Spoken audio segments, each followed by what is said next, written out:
Hello, my name is Sombra, and tonight I'm telling a story that was told to me by a taxi driver. He didn't ask me to believe him. He didn't ask for sympathy. He said only one thing. I don't know exactly when it started, but ever since then, I always check the back seat. Even when I'm driving alone. This story didn't happen in a forest, not on an empty highway. It happened in a big city, on a normal night. An ordinary taxi driver and one passenger, who, by all logic, should have gotten out of the car a long time ago. I've been working as a taxi driver for over 10 years, and I almost always choose night shifts. During the day, people pretend. At night, they just ride.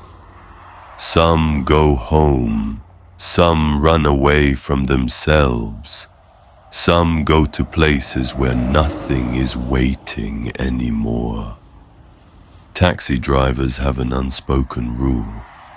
The night always gives back what you put into it. That shift started normally. Friday night. Rain. The asphalt looked like black glass. Short trips. Tired people. Nothing unusual. The last order came in at 2:18 a.m.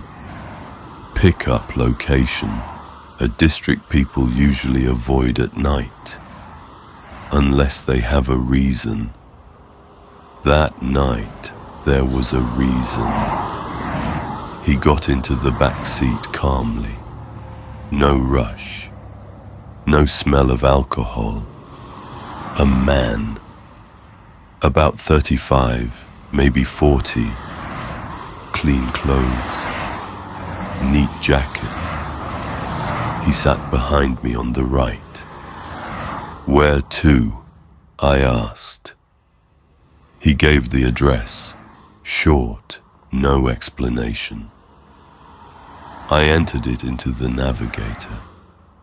The route wasn't complicated, but it went through an old industrial area. Far? I asked out of habit. No, he said, and went quiet. At first, nothing felt wrong, but after a few minutes, I noticed something. He didn't fasten his seat belt, and he kept looking into the rearview mirror, not at the road, at me, not staring, just checking, as if making sure I was still there.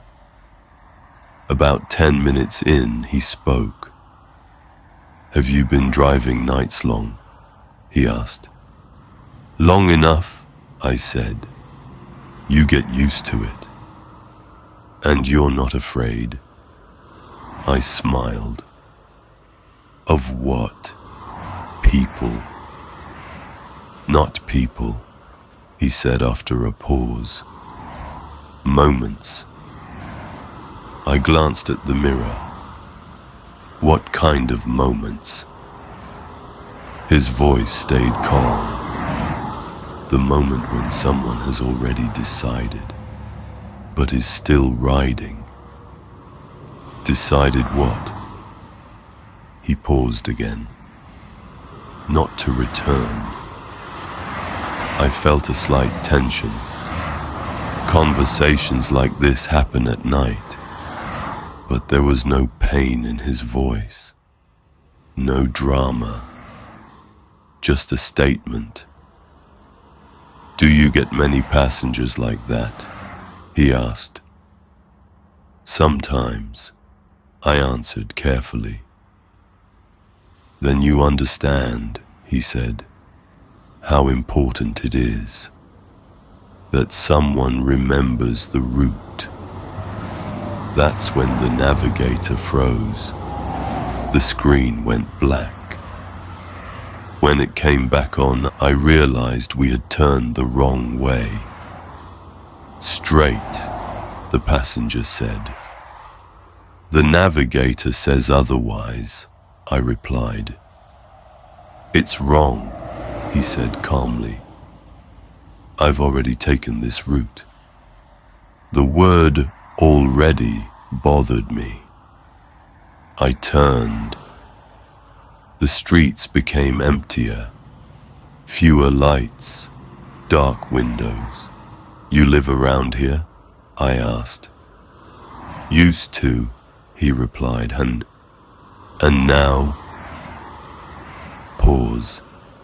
Now I'm just riding. Here, he suddenly said.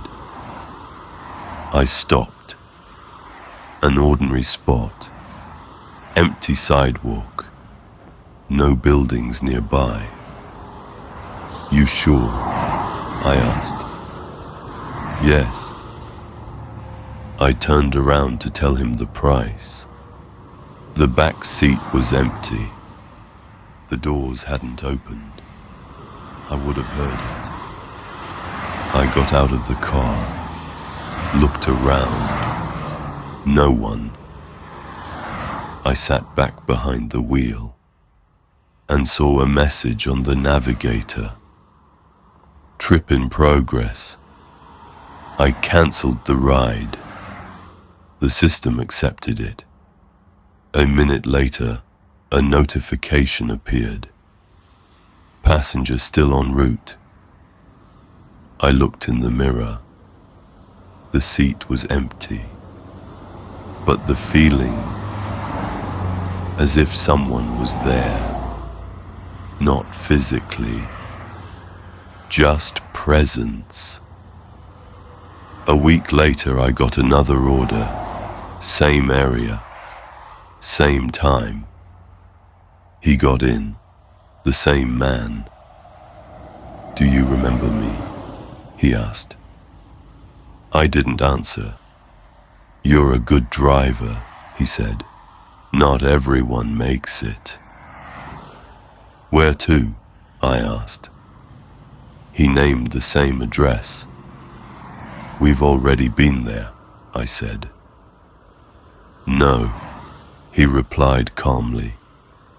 You didn't take me all the way.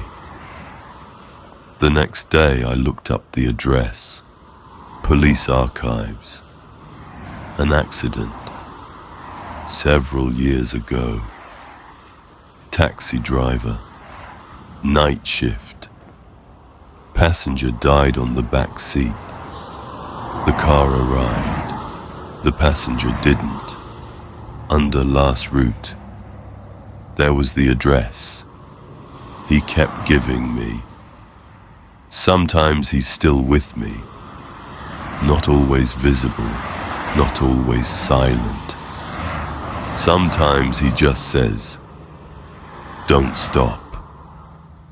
We're not there yet. And I drive. Because the worst thing isn't carrying the dead. The worst thing is not finishing the ride.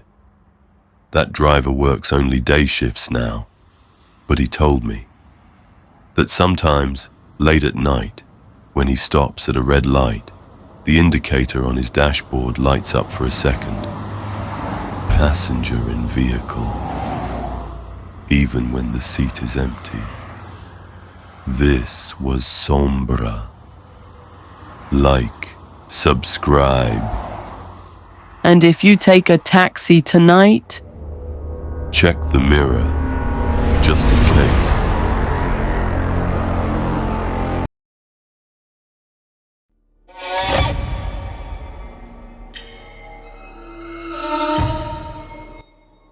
Hello, my name is Sombra, and tonight I'm telling you a story I avoided for a long time. Not because it's too scary, but because it's too real. It didn't happen in an abandoned place, not in a forest, not in the middle of nowhere. It happened in a normal apartment, on a normal night, and it started with something ordinary, a missed call. The only problem was, the call came from my own phone number. If you're listening to this at night, do me one favor. Don't look at your phone when it vibrates. Sometimes it's not a call. Sometimes it's a test. I live alone. I work from home. Days blend into each other when you live like that. That night, it was raining. Cars passing outside, lights reflecting on wet asphalt. My phone vibrated on the table. I picked it up without thinking. Missed call. Number. Mine. Time. 10:41 p.m. I smiled. Network glitch, I said out loud. Operator bug. I deleted the call and went to make tea. While the water was heating, my phone vibrated again. Same number, but this time, incoming call. Contact name, me. I just watched the screen glow in the dark. My heart wasn't racing yet. I was annoyed. The call ended by itself. And then a line appeared under the contact name. We need to talk. I checked the contact. No notes. No second number. Still, it felt like someone had touched my phone without touching it. I woke up from vibration, not a ringtone, just vibration. My eyes opened instantly. 3:17 a.m. The screen was already on. Incoming call, me. The room was silent, too silent. I stared at the phone, thinking, if I answer, what will I hear? I didn't answer. The call stopped, but instead of missed, the screen said, declined. I hadn't touched anything. I sat up, turned on the lamp, checked settings. Auto decline, off. Unknown filters, off. In the morning, I called my operator. They said, there were no outgoing calls from your number at 3:17 p.m. There were no incoming calls either. I removed the SIM card that night, placed it on the desk. At 3:17, the phone rang again. I updated everything, deleted apps, changed passwords, and I turned on screen recording. 0316, phone in my hand. 0317, the screen blinked. No ringtone, just missed call. On the recording there was a single frame. One frame where text appeared. You're awake. That means you can hear me. My stomach dropped. Then I noticed something worse. A voicemail. I don't use voicemail. I pressed play. Then a voice. My voice. Tired. Broken. Don't answer. Please. Don't answer. If you answer, he'll know you can hear him. The message cut off. I sat there, frozen. The worst part wasn't that it was my voice. It was that he said he. I told a friend. He laughed at first. Then I mentioned the SIM card. His smile disappeared. Buy a new phone, he said, and don't answer. That night I came home. My phone was on the table. A notification appeared by itself. I was right next to you, you didn't notice. Then the phone rang. I answered. Hello, I said. Footsteps inside my apartment. Then my voice. You answered anyway. You always do. Who are you? You. The version that reached the end. End of what? A quiet laugh. Life isn't time. It's a place. And if you stay too long, you can be replaced. In 3 minutes, you'll go to the kitchen. You'll pour water. You'll drop the glass. I refused. I stood still. 2 minutes passed.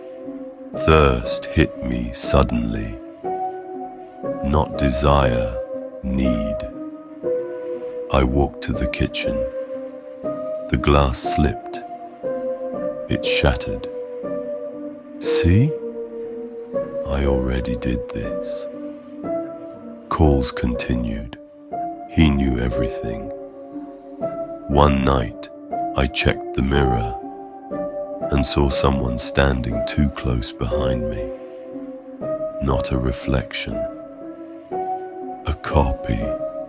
Empty eyes. My phone vibrated. Incoming. Me. If you don't open the door, I will. The reflection smiled. I didn't. I ran outside, looked up at my apartment. Lights were on. Someone was inside. My phone buzzed. Incoming. Me. I'm already home. I looked up. A silhouette waved at me from the window. Calm. Familiar. The phone stopped ringing. One final message appeared. Don't worry, you'll get used to it. I don't live there anymore, but sometimes, late at night, my phone lights up for no reason. And when I see the word me on the screen, I realize something. The scariest part isn't answering the call. It's not knowing which version of you will answer. This was Sombra. If this story made you check your phone, it worked. Like, subscribe, and tell me in the comments, would you answer if the call came from your own number?